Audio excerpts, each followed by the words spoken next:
welcome to our first ever session at the RiskWell Lounge. I'd like to welcome our first ever interview guest, Mr. Sam Baynes, from, was it Dallas, Frisco? Where do you call home? Dallas. Dallas proper? Yeah. So this is new territory for us. Been looking forward to having someone sitting in this chair for a long time, and here you are. I can't believe I'm number one. Yeah. Wow. It's kind of just a great timing.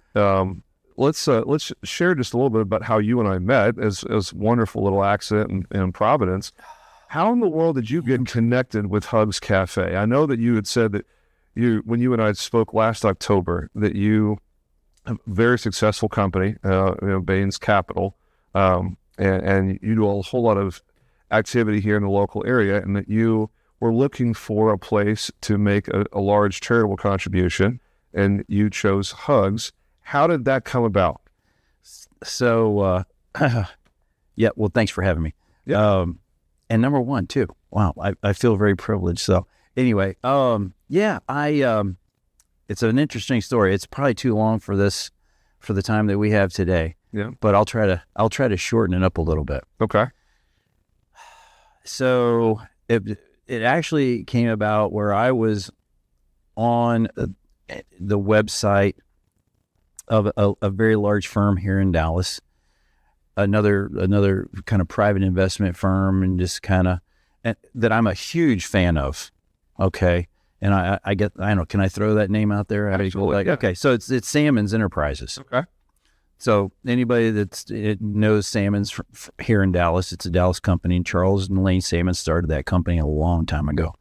And they started that company, I think Charles was selling $1,000 life insurance policies. Mm. And if you look at where they're at today, it's phenomenal. They're a monster, right? Yep. So let me back up. So I was vacationing, like doing like just weekends, decompression weekends in Asheville, North Carolina. Great place to do it. Right.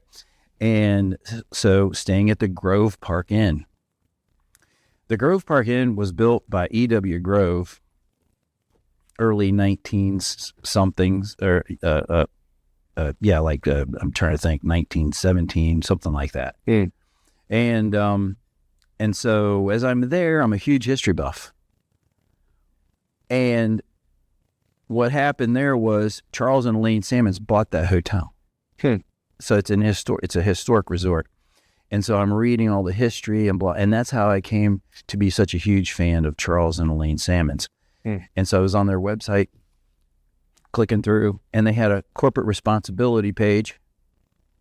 And I'm like, hey, we don't have that. What's that? So I clicked on it, and one of the organizations that they're supporting was Hugs Cafe. Yeah.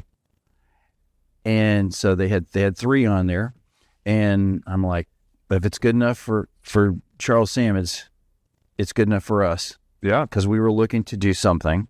Okay. Clicked on the Hugs and went to their website, to make a corporate blah, blah, blah. Click, here, sent an email, and got an email right back from Lauren Smith. Yep. No, man, Lauren is a go-getter for sure. I imagine that she was off to the races as soon as she made. I got an email pretty quick. Yeah. Was the email just, hey, I'm looking to deploy some capital. It seems like you guys are doing something good in the nonprofit world. I like the cause that you seem to stand for. Let me help you do some. Literally, I mean, I read about what they were doing. That it's a cafe in McKinney, Texas, and blah blah blah. I'd never heard of them before. Yeah, and I literally sent an email say, "Hey, we want to give you guys some money." Yeah. How do we do that? Everybody's ever done development or fundraising for nonprofit worlds. That's a unicorn email. That almost never happens. I'm going to have Lauren on at some point and ask her how that went down. It's like, what was it like getting an email like that out of the blue from someone you have never met who wants to be a benefactor?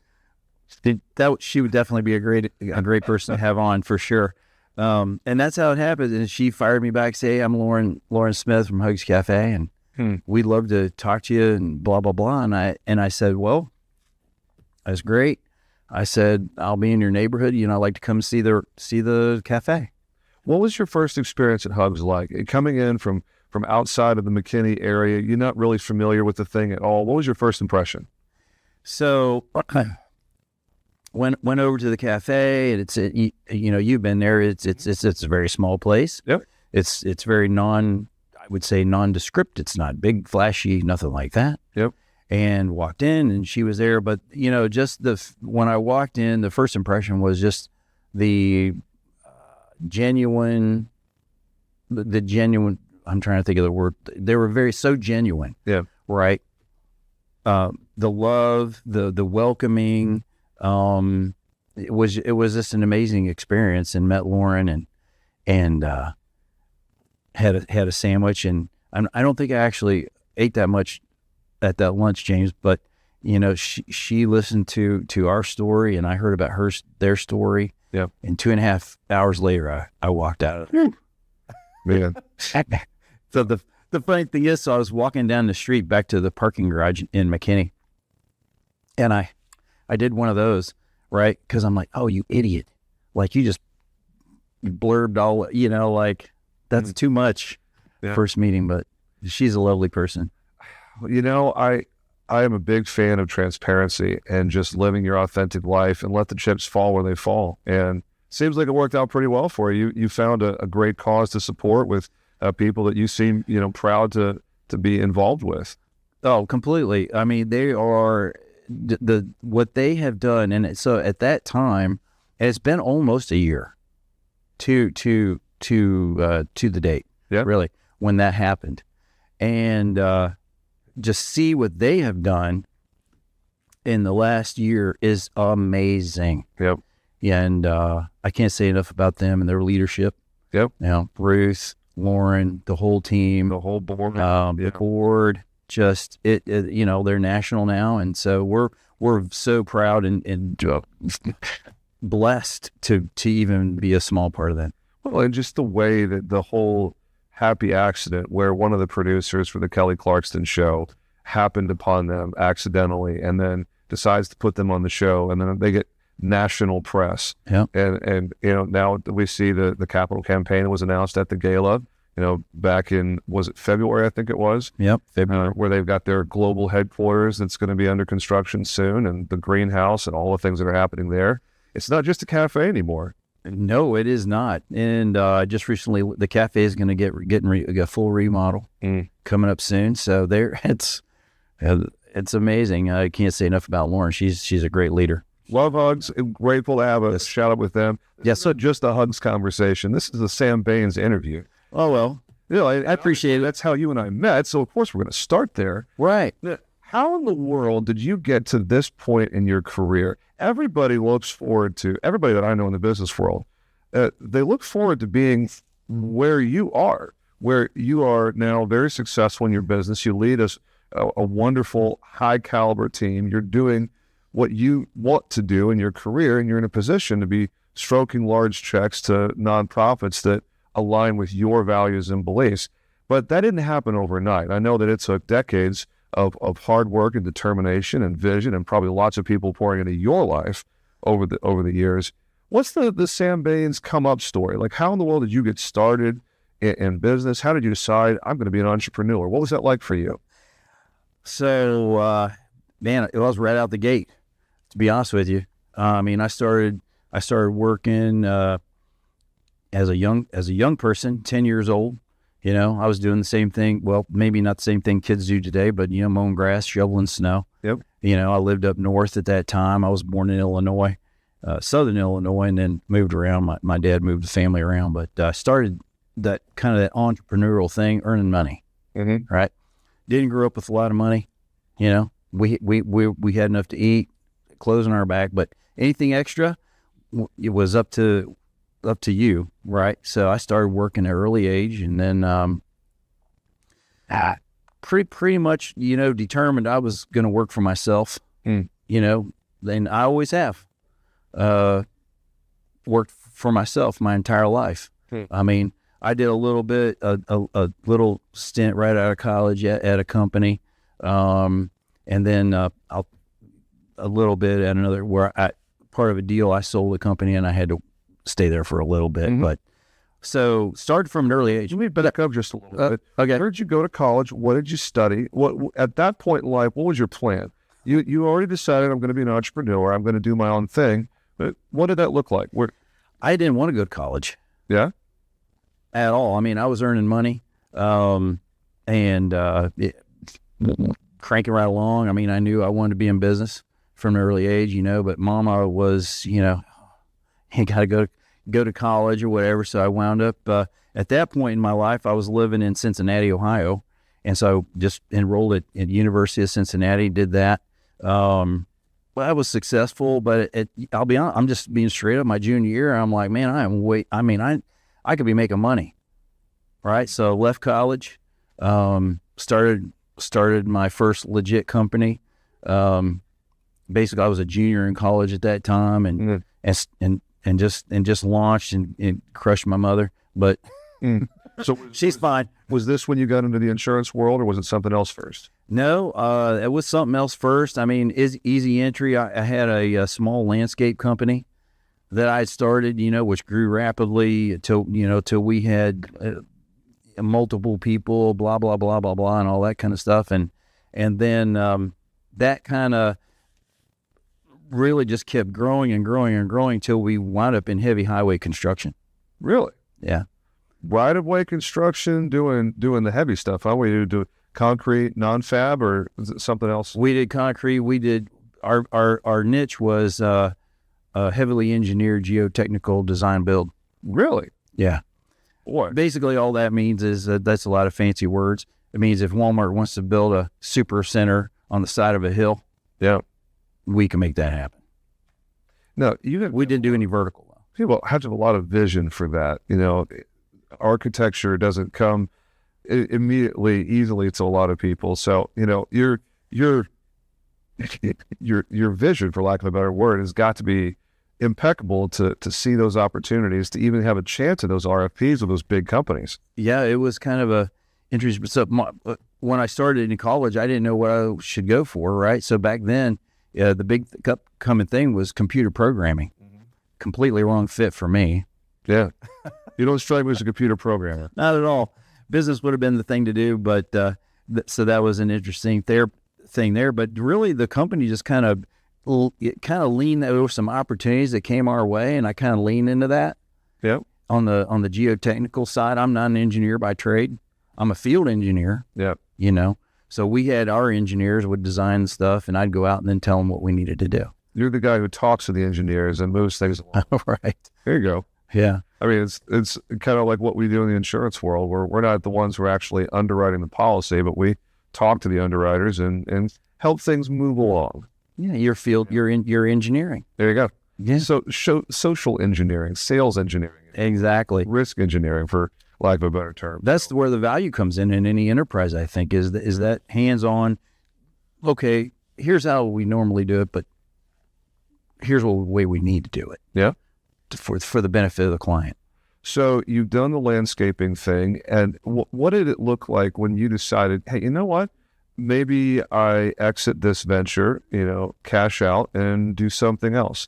But what was that experience like? Yeah. So, we had pretty large design, heavy highway. We had, we were doing all the dirt work, running pipe, concrete, and all that kind of stuff. And yeah, I just it was time to leave that business. So I sold that, and then didn't really have a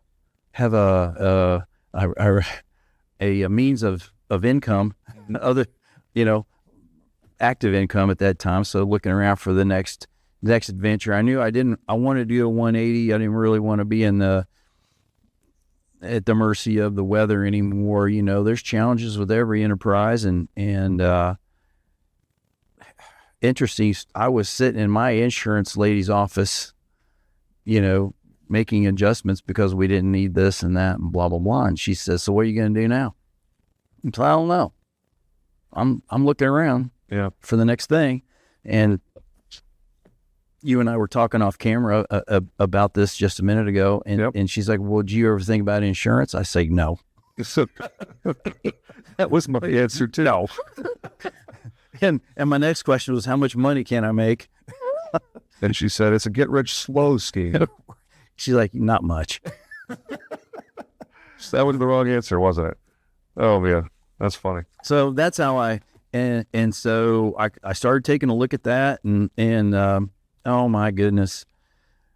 So I had all this office space, and nobody in it anymore. And so I actually went down that road, right? Yep. And being the entrepreneur, like I always worked for myself. I had, you can go over here to this company, that company, whatever. And I think, I don't know. So I went and got licensed on my own. You talk about a 180, right? Yep. Now I'd been running a company, so I was familiar with insurance and finance and investing and blah, blah, blah. But wound up getting all the licenses or whatever. This is a good story.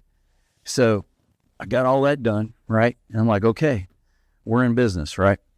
So, but I need a contract. I need to sell something to sell. So I get on the phone. I'm in my office, and I just start hammering out the phone calls to insurance carriers, independents. Mm-hmm. No. Yep. All no's. I'm familiar with those no's. And so at the end of the day, I'd called every insurance company I could think of. Last call. No, we're not going to give you a contract. I'm like, okay, can we just take a time out here for a second and go offline? I need a little help. Here's what I'm trying to do. Why can't I get a contract? Yep. And the guy says, because you've never been in this business before and you've never sold a stick of insurance. Fair enough. Anyway, from that conversation, then I was shown a path where I went to an agency. A buddy of mine owned an agency. I sat there, met some marketing people, and a few months later, then we got our first contract. Yep. Yeah. Talk about biding your time and having the humility to ask for advice, to ask for help, rather than just to go bulldozer mode and just try to knock the wall down. That was smart, man. Way to go. Well, I appreciate that. I'm trying to think of the chronological order of this thing, because remember I was telling you, so I had a farmer's agency. Yep. I'm trying to figure out how that. So I think in between all of that, then I got a call from farmers. Yep. Okay. They wanted me to launch an agency. So I was actually the first agent in the country, actually, to make I was number one on the new contract that they were offering. I'm trying to think of the year. It was a long time ago. This is a long time ago, people. This is like I was a young person. Yeah, this is what, like mid 2000s, like 03, 04, 05, something like that. Yeah, somewhere around there, 05, something like that. The guys from California came up, and then we had a big ceremony and all that stuff and launched that. Yeah. Right. But then I was looking at your book here and we were talking about this, the freedom and, leaving. And that's exactly what I did, but I didn't have this book. Yeah. Well, that book wasn't written until a year and a half ago. So yeah, I'll have to develop a time machine and go back in time and make sure that it was published when you were going through that. That might have been handy. Might have been handy for me too when we did this, leaving Farmers and going independent in 2019. But yeah, man. So how in the world do you go from that world of being in property and casualty insurance to the current chapter of your career, being in the securities world, having the stuff that you do with the energy sector, with being involved in oil and gas and whatnot? How did that transition come about? So when I got started when I launched the insurance business, I got securities licensed because we were doing some investment, right? We were doing some very minor investment management stuff. There's not, it wasn't a lot we could do. Pretty vanilla. Yeah. Yeah. So that's that was my first entry. So I was starting into that world, and then I wound up leaving Farmers and went independent. Right. Yep. So, and then I sold that agency. Yep. And then my next step was Merrill Lynch. Okay. Yep. And went full on. So you went full FA at that point, doing the Merrill Lynch thing. This is pre-financial crisis. This is before 08, 09. So you were already securities licensed. You were in the trenches when the world started catching on fire. Yeah. What was that like, being involved in that industry, trying to navigate those treacherous waters where it seems like every single day are we going to survive today? Yeah. Is Merrill Lynch, the company, going to survive today? You got Lehman Brothers and Goldman Sachs, and Bear Stearns, and all those giant firms that are just taking on water. Yeah. What was that like for you? Well, I'll tell you, I mean, it's it was a thing, Yeah. it was nervous, but if it hadn't been for, and I got, Merrill Lynch is a great firm, nothing bad, the great training, but if it hadn't been for Bank of America, they would have went under. Yeah. Yeah. Now, I mean, I don't know if I can. No, that's fine. It's a fact. I think it's knowledge, It's a fact. I mean, Merrill Lynch chose to be acquired by BOA, and they're obviously a much stronger company for it. The combined forces, just about everybody I know that represents them now is like, yeah, it was a good move. It was a good move. It made sense. I'm a little, Bob, that was back in the day when it was still Merrill Lynch, and now Merrill Lynch actually doesn't exist except in name only. Yep. So, being an old guard, Charlie Merrill, and what they did and they accomplished and starting that firm, it kind of made me sad a little bit. But being the entrepreneur that I am, it was then I left there and we just went independent. Yep. Yeah. And so one of the most difficult parts of starting your own independent financial firm, where you don't have the backing of a broker dealer or a large bank. And there's a lot of people watching this video that don't have any idea of the inner workings of a financial advisory firm. How did you go about selecting which group to represent and to be a part of, the LPLs and such of the world? How in the world did you make sense of, okay, I'm no longer part of Merrill Lynch, I'm now fully independent, you can represent any IMOs, any groups that you wanted to have access to the right resources to bring to your clients? How did you make those choices? What were you preferencing? Strength. Yeah. Strength of our associates, strength of our team, strength of our, whoever we're working with.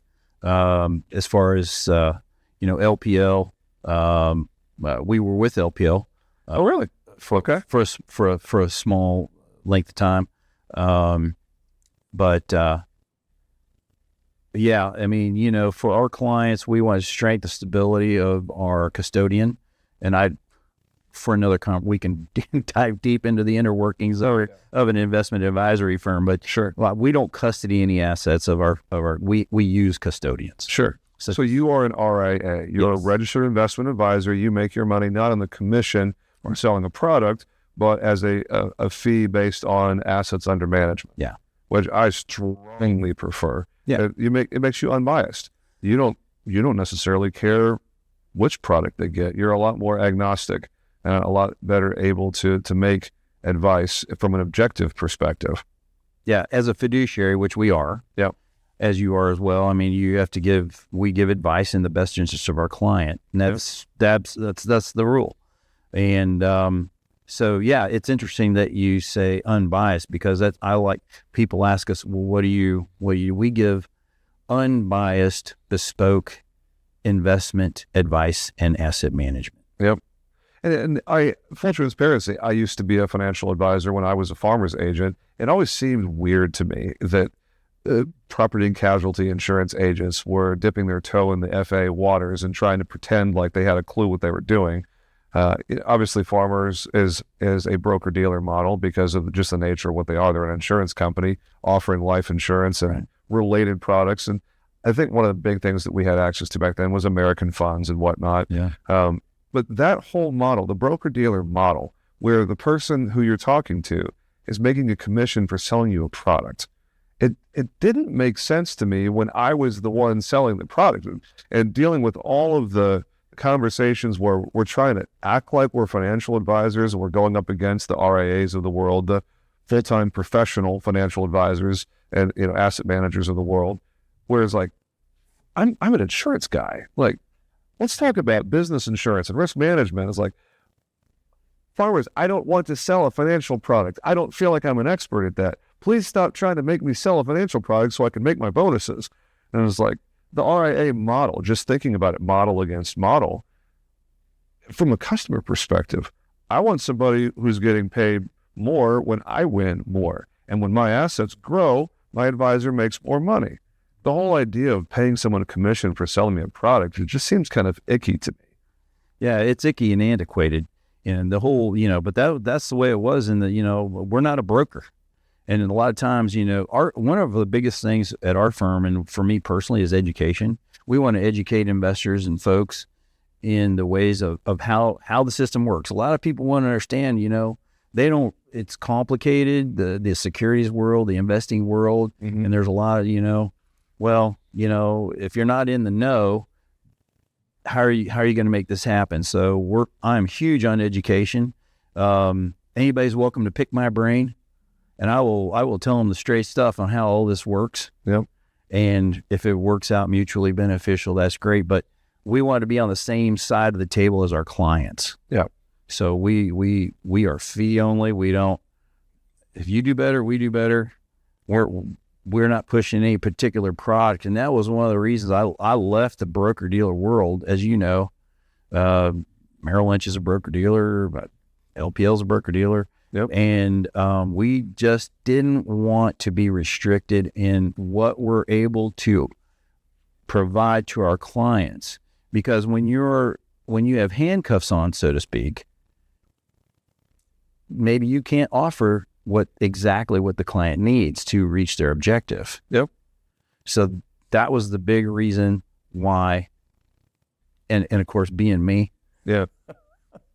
We got to be able to do our own thing, and we've worked really hard to put all the arrows in the quiver.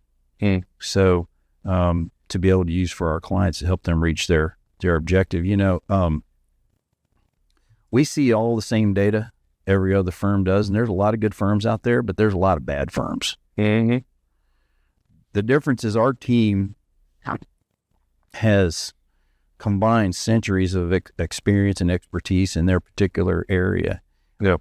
Which allows us, when we collaborate so well, allows us to look at things differently with the freedom to look outside the box. So let's talk about your clients for just a second, because without a good story or two, it can be hard to really care about a conversation about financial advising. It seems like, am I right? There's like thousands of firms out there, and they all kind of look and sound the same. The Charlie Brown wah, wah, wah, wah, wah kind of happens. But a story, that changes the whole conversation. So when you were structuring this Baynes Capital, this firm, how did you decide the kind of people that you wanted to go after, the kind of conversations that you wanted to have? Is that where oil and gas came in, and being able to work with operators and folks upstream, midstream, downstream, and whatnot? Yeah. Talk some of that, the story of how you decided to structure your firm and who you were going to talk to. Right. So Baynes Investment Counsel, that's our traditional RIA. Baynes Capital is our private equity firm. Right. And so what we wanted to do with that was, we felt there was obviously private investments are not suitable for everyone based on risk tolerance. You do the same thing, blah, blah, blah. Yep. But we wanted to, so we get paid to be definitive in our advice. We'll put a stake in the ground and say, here's what you need to do, right? And so we just felt, between the two firms, the private side is we wanted to be in control of those deals, because if we're putting our name on it, we're recommending it, I want to make sure it's being run according to the principles that we expect for our clients, right? Yep. So that's kind of a story. I'm trying to think. A lot of people, traditional investments are great, and definitely everyone should have some, but diversification of markets is super important, particularly in this day and age. Yep. Right. I mean, obviously we all know that the world now is pre-COVID and now post-COVID. Very different things. Yeah. And it's going to be that way forever. And we spent a lot of time in the securities business post-COVID. I feel like in our world, there's this sense of, hey, we want to get back to pre-COVID. It's gone, buddy. I don't think we're ever going to be there again. We are not. We've got to get our brains forward. And I think that's what we do, is we're thinking forward, because, if you're going by what you hear today, you're late. Yep. Right. And so that's kind of, I think, in my commentary is always, it's always this feeling, we want to go back. We want to go back. We want to go back. Yeah. There is no back. This is the new paradigm. Once we walked through that door, it closed and locked behind us. We can't go back. It's only forward. Yeah. So speaking obviously in generalities, because this is not investment advice. It is not investment advice. This is not investment advice. Thank you, SEC and FINRA. There you go. None of this is, it's disclaimer. Entertainment and information purposes only, as the disclaimer goes. So speaking, of course, in general terms, as you look forward into the rest of 2024 and maybe the next couple of years, for the business owners and entrepreneurs that are listening to this conversation, what's one or two pieces of advice in a general sense that you would want to put out there for consumption of, hey, make sure you're aware of X, or make sure you don't Y, whatever that is? Sure. So we're kind of in a different spot right now. In a lot of news and a lot of focus is being put on the Fed right now and the interest rate, right? Yes. And I'll tell you, I'm a keep it simple kind of guy. Let's not reinvent the wheel. And I think that's, as far back to your question about a story, we just, like, the people come to us all the time. I'm going backward a little bit here. Yeah. And they'll show us, well, I'm over here at XYZ firm and they got me, we got $3 million in mutual funds. That's not us. Yeah. Right. So that's pretty vanilla. It's pretty vanilla. There's plenty of Edward Jones and insert other firm here that we see them on every street corner. Yep. You can get that solution from just about anybody. So, we'll analyze that, and then we'll come up with our advice and we'll give it to you. You can do what you want with that.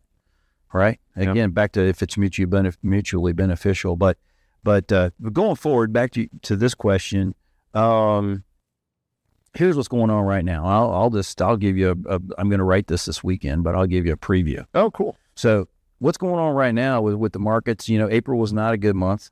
We're kind of back on the right track. I think the current in traditional investments, meaning regular stocks, bonds, stuff like that, right? I think this bull market is going to continue. It's going to broaden out, right? Because what's going on right now is the bet. Yep. Okay. Then the bet is this, that the bar for the Federal Reserve to raise the rate, which would be a bad thing for traditional investments, that bar is a lot higher than the bar is for them to lower the rate. Yep. Because it's that constant push and pull between growth versus inflation, right? Yeah. So we had good bad news this morning. Unemployment numbers came out good. That's bad news. Yeah. Because that means the Fed's not going to lower the rate. Yeah. If you're looking at traditional investments. When that whole unemployment thing, and I know it's outside the scope of this conversation, when they don't take into account the people that are not participating in the labor market, that are simply on the sidelines, they don't count those people towards the unemployment number. Mm-hmm. I've never understood that. It's like, you're not participating in the labor market. You don't have any job anywhere. You're not self-employed. You're not working at McDonald's. You're not mowing lawns for somebody. You're not in the labor market. You're somewhere on the edges. You're the gray area. Those people aren't counted towards unemployment. Yeah, I mean, it comes back to how much belief you have in the reporting system. Yeah. And then of course they have the revised numbers that come back a month or two or three later that, always look back 3 or 4 months after the news cycle's already forgotten about them. So they can just say whatever they want and then revise them to the actual numbers later when no one's paying attention. Exactly. Plus, we're in an election year. Are we? I hadn't heard. Gosh, Sam, why? Are you kidding me? We're in an election year again? Yeah. Newsflash. I had no idea. So everything right now is completely skewed. I think the thing that moving forward is, be deliberate, hold your ground on your investment thesis. Yeah. Don't panic.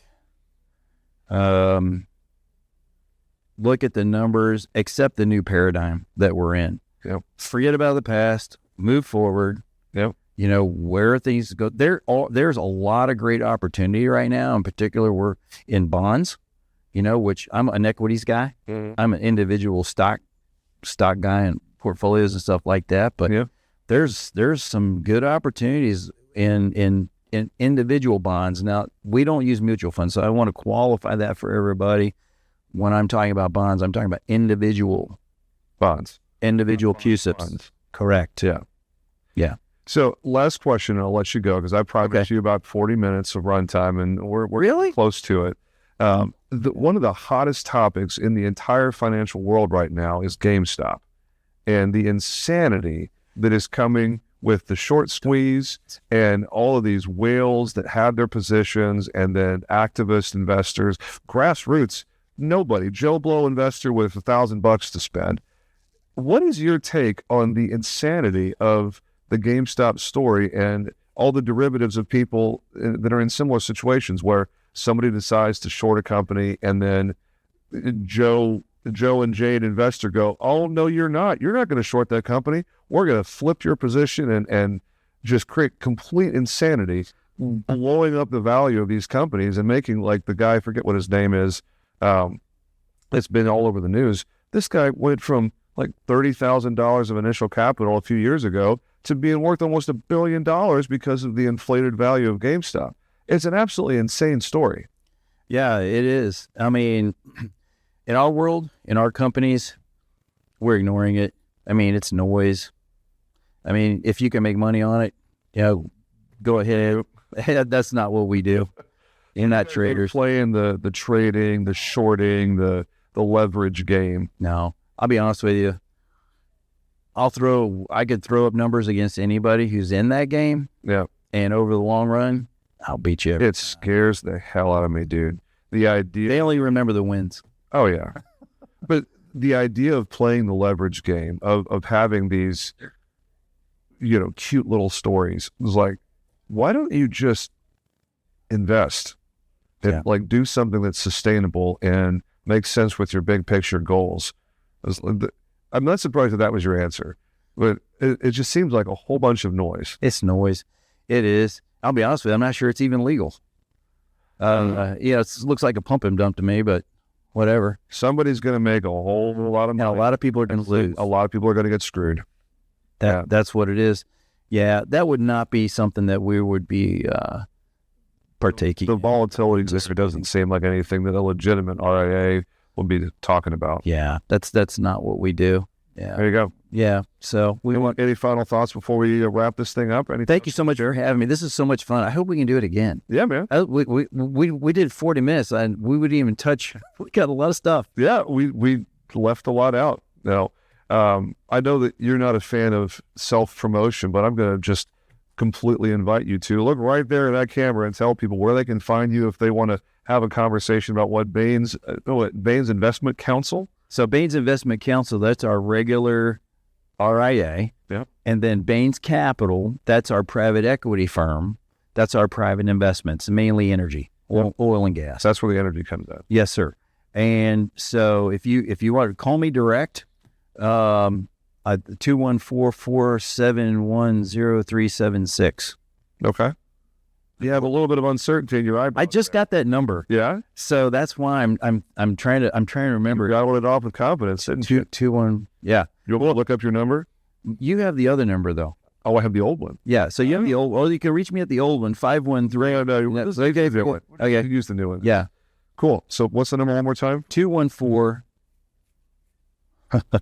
214-471-0376. 214-471-0376. SBAYNES at BaynesINV.com. Okay. So that's BAYNESINV.com. And or call James. And if you call me, I'll get you in touch with Sam and his team. I'm very easy to find, obviously. So we'll put that information in the show notes down in the description below. And he's Sam Baynes, and this is the very first ever lounge session at Risk. I love it. Thank you so much, buddy. I appreciate you. You guys have a great rest of your day. We'll talk to you soon. Take care now.